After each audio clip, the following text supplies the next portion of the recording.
c'était un spectacle un peu de science-fiction. Hein. Là, j'ai eu le bulldozer qui arrivait. Il avançait. Il n'y avait aucun sentiment. Je gueulais, je disais vous n'avez pas le droit, vous n'avez pas le droit. Ça faisait 25 ans de travail qui partaient, pas en fumée, mais qui partaient sous la lame du bulldozer. J'ai eu la trouille, hein.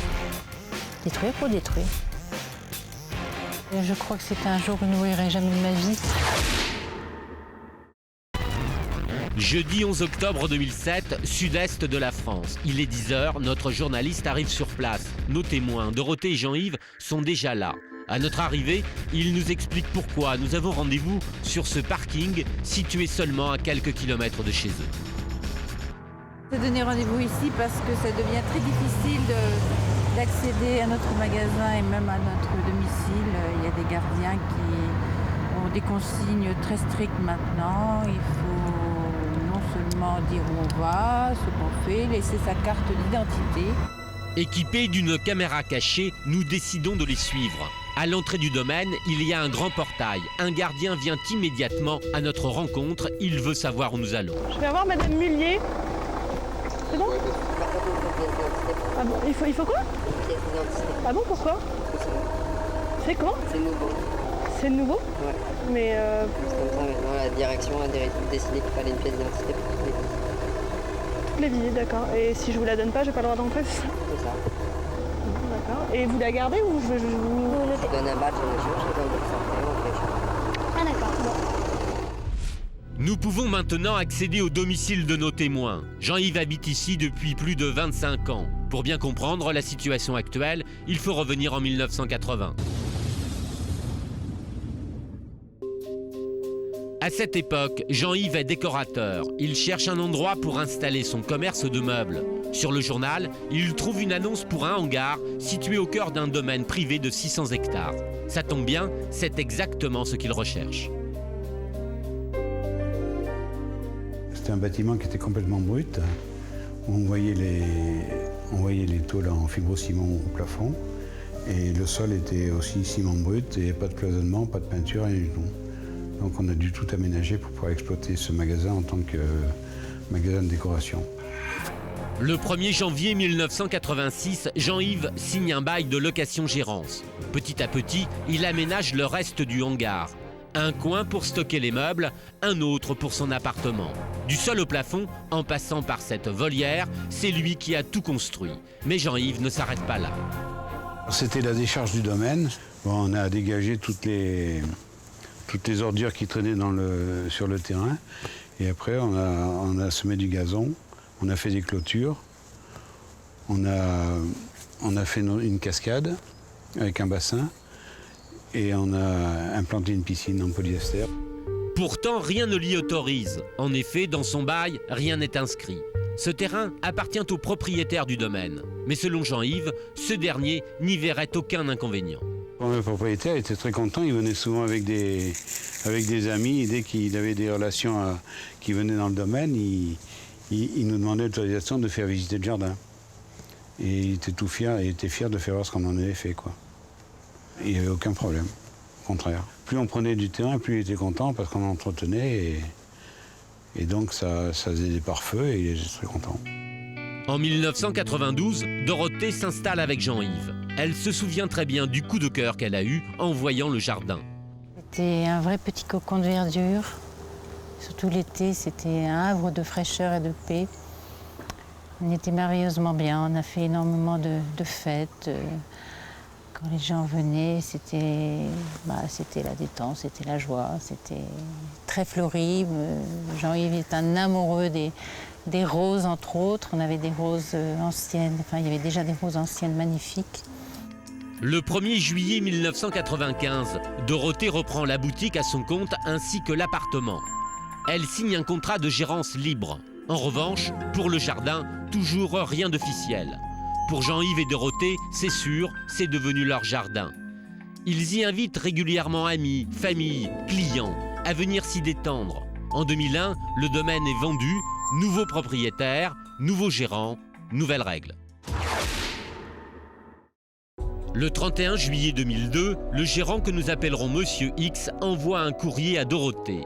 il lui indique qu'il ne souhaite pas renouveler son bail. Je n'ai jamais envisagé de partir, parce que d'une part, tout ça avait été créé par Jean-Yves, amélioré par moi après quand j'ai pris la location. On avait un super potentiel de travail, enfin je veux dire un outil de travail quand même super avec le magasin, une clientèle qui avait l'habitude quand même de venir nous voir, l'appartement et le jardin qui était un petit coin de paradis qu'on aurait peut-être eu du mal, qu'on aurait du mal à trouver ailleurs. Pour moi, j'ai tout fait pour rester. Et pour rester, Dorothée assigne Monsieur X. Le 28 mars 2006, le tribunal lui donne raison. Elle peut donc poursuivre son activité en toute légalité. Mais un nouvel élément aurait perturbé son travail, l'installation d'un poste de gardiennage. J'ai jamais été d'accord avec le système de gardiennage, parce que c'était un préjudice terrible pour nous. Les quelques clients que j'ai eus après ne comprenaient pas déjà pourquoi il y avait un système de gardiennage, étant donné que j'ai un commerce quand même. Donc vous n'allez pas facilement à un commerce s'il faut déjà montrer patte blanche pour pouvoir rentrer dans le domaine. Et ce gardiennage n'est pas gratuit. C'est ce que va découvrir Dorothée le 21 septembre 2006. Ce jour-là, elle reçoit pour plus de 38 000 € de factures de gardiennage et de 50 000 € pour l'entretien du domaine. Ils m'ont envoyé toutes ces factures, certainement pour m'intimider, pour me déstabiliser, pour me faire peur. Parce que bon, avoir une somme pareille à payer, bien sûr, j'en étais pas capable. Dorothée refuse de payer ses factures. En effet, selon son bail, les seules charges qu'elle doit acquitter sont les impôts fonciers et l'enlèvement des ordures ménagères. Elle décide donc de contester ces charges. 2 mois plus tard, en rentrant chez elle, elle fait une étrange découverte. J'avais des panneaux publicitaires tout au long de la route pour bien indiquer l'entrée du domaine, ainsi que des panneaux à l'entrée. Un beau jour, je me suis aperçue qu'il n'y avait plus aucun panneau sur la route dans les deux sens. Donc déjà, je me suis dit, là, ils me cherchent des problèmes. C'était la première, disons, action répréhensive contre moi. Dorothée porte plainte. Le 31 janvier 2007, Monsieur X est condamné à rétablir les panneaux publicitaires et à laisser un libre accès aux locaux. Ce dernier n'aurait jamais respecté cette décision de justice. Quelques jours plus tard, il lui envoie un commandement de payer les charges. Il y en a pour plus de 145 000 €. Dorothée ne cède pas, elle ne paie pas. 5 mois plus tard, elle aurait reçu un appel de Monsieur X. Il m'a dit, Madame Mullier, nous venons récupérer le terrain que vous occupez sans droit. Si vous avez des affaires personnelles, enlevez-les, un bulldozer est là, il arrive. Je suis restée complètement muette, glacée, mais je me suis dit, attendez, c'est pas possible. Si, il a raccroché. Donc je comprenais pas, quoi. Je me disais, c'est pas, je rêve, c'est pas possible. Et pourtant si, à peine 20 minutes plus tard, le voilà. J'ai entendu le bruit du bulldozer et je suis allé voir ce qui se passait. Je crois que c'était un jour que je n'oublierai jamais de ma vie. Là, j'ai eu le bulldozer qui arrivait, il passait à travers la haie de Canis, à travers une haie vive qu'on avait fait dans des jardinières. Il avançait les jardinières, je me suis interposée. Et jusqu'à ce que les jardinières me rentrent dans les pieds, là j'ai eu la trouille. Je pense je ne sais pas s'il aurait continué, mais bon, je me suis décalée et puis il a avancé. Il n'y avait aucun sentiment, il est passé sur... il nous a cassé toutes les poteries qui étaient sur son chemin, tous les barbecues, les tondeuses, le chalet, tout ce qu'il a trouvé. Je gueulais, j'ai dit, vous n'avez pas le droit, vous n'avez pas le droit. Si, madame, c'est notre propriété, madame. Je dis, d'accord, c'est votre propriété, mais attendez, c'est chez moi, là, on a tout fait. Ça faisait 25 ans de travail qui partaient, pas en fumée, mais qui partaient sous la lame du bulldozer. Qu'est-ce qu'on peut faire devant un bulldozer, devant des gens déterminés? On ne peut rien faire. On a appelé les gendarmes et tout qui sont venus après, qui ont dit qu'ils ne pouvaient rien faire, ils ne voulaient même pas faire de procès verbal. On s'est dit, bon, on est rentré dans la maison et puis voilà, on a tiré les rideaux. Le conducteur du bulldozer ne ferait pas dans le détail. Il détruira au passage la citerne de gaz nécessitant l'intervention des pompiers. Plus de chauffage, plus de jardin, mais selon Dorothée, ce ne serait pas terminé. Et le lendemain, ils sont revenus, mais vraiment traqués. La moindre petite jolie chose. Il y avait des tas de jolis arbustes dans la colline, là. Pas là, la colline, donc. Mais pourquoi? C'est vraiment vicieux, méchant.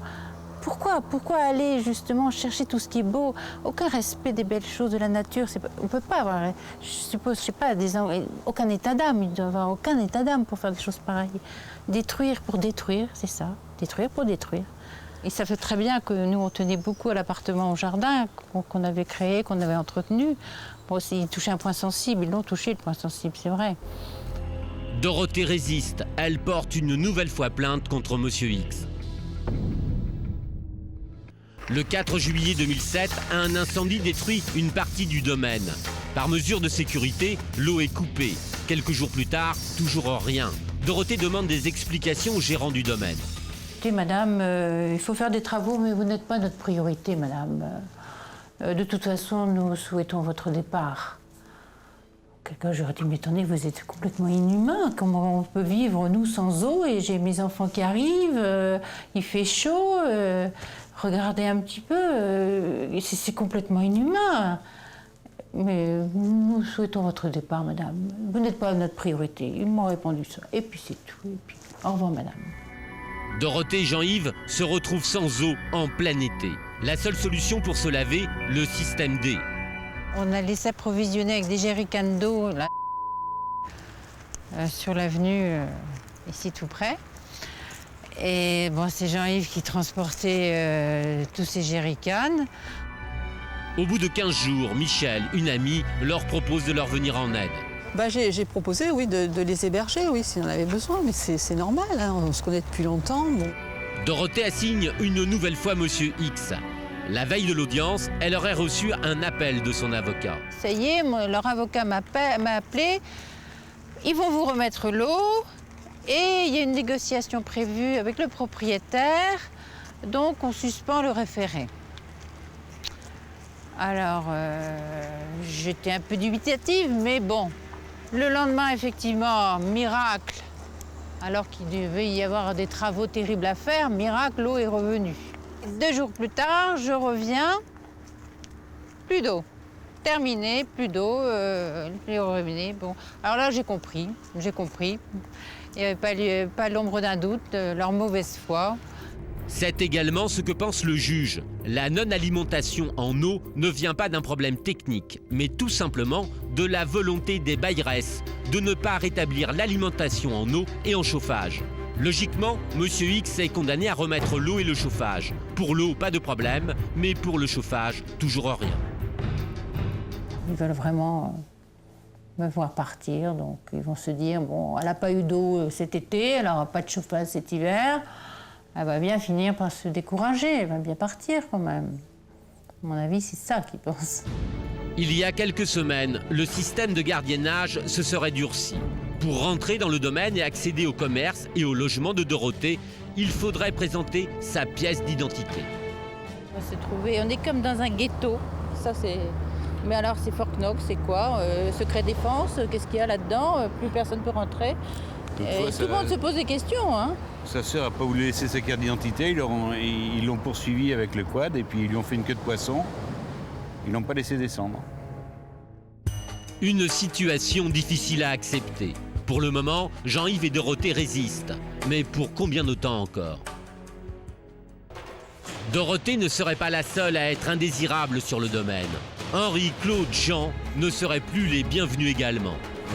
Nous sommes 6 propriétaires au milieu d'un grand domaine et ils ne veulent pas avoir des Gaulois au milieu de leur domaine, voilà. Puis le nouveau propriétaire, depuis 2 ans, 1 an et demi, nous empêche catégoriquement d'accéder à nos parcelles. Pour accéder à leurs parcelles, depuis plus d'1 siècle, les 6 propriétaires passent par l'entrée du domaine. Nous avons toujours utilisé ce chemin pour accéder à ces parcelles. Il y a eu à peu près 5 propriétaires différents. Ils nous ont toujours laissé passer par le chemin le plus court, le plus pratique. Jean est propriétaire depuis 1973. Sa parcelle est située comme les autres au milieu du domaine. Elle est enclavée, alors pour s'y rendre, il doit obligatoirement passer par le domaine. Lui aussi a toujours emprunté le chemin principal. Moi j'y allais tous les jours, le matin très tôt, le soir très tard, il y avait point d'heure, il y avait personne au portail, on rentrait, on sortait dans le domaine. Comme on voulait quoi. Mais en 2005, l'installation du service de gardiennage à l'entrée du domaine aurait changé la donne. Les personnes qui s'occupent de la propriété qui me disent vous avez vu, on a fait un beau portail. J'ai dit oui, on dirait Versailles. J'ai dit mais nous, après maintenant, comment on va faire pour entrer, j'ai allé chez nous. Oh ben dit demain ou après-demain, on vous donnera un bip, vous aurez un digicode, il y aura un digicode. Je suis arrivé le surlendemain, le portail était fermé et on m'a pas laissé rentrer. 15 jours plus tard, Jean n'aurait toujours pas pu accéder à sa parcelle. Monsieur X en aurait profité pour faire quelques travaux sur les parcelles de nos témoins. J'ai reçu un coup de téléphone d'un copain qui m'a dit qu'on te démolit la descente pour l'accès chez toi. C'était la descente avant. Voilà ce qu'il en reste. Rien. Ça, ils n'avaient pas le droit de le faire. Ça, je suis formel, ils n'étaient pas chez eux. Jean aurait demandé des explications. Il aurait surtout cherché à comprendre pourquoi on lui interdit d'accéder à sa parcelle par le chemin principal. Il m'a dit que soi-disant on avait une servitude de passage de notre côté. Mais moi, cette servitude de passage de ma vie, je ne l'ai jamais pratiquée, je ne l'ai jamais connue. Elle n'est pas marquée sur les actes, il n'y a rien de marqué. Il n'y a rien d'officiel nulle part. Jean effectue des recherches. Il se renseigne au cadastre, aux hypothèques, récupère des plans. Cette servitude, la voilà. Selon Jean, elle serait impraticable. Nous l'avons suivi pour vérifier. Si que ce fameux soi-disant, ce fameux chemin partait. Ce chemin est privé. Il appartient à 5 propriétaires différents. Sur leur titre de propriété, aucun droit de passage n'est inscrit. Une centaine de mètres plus loin, c'est la fin du chemin. Henri et Jean continuent à pied. Au départ, pas de problème, mais rapidement, les choses se compliquent.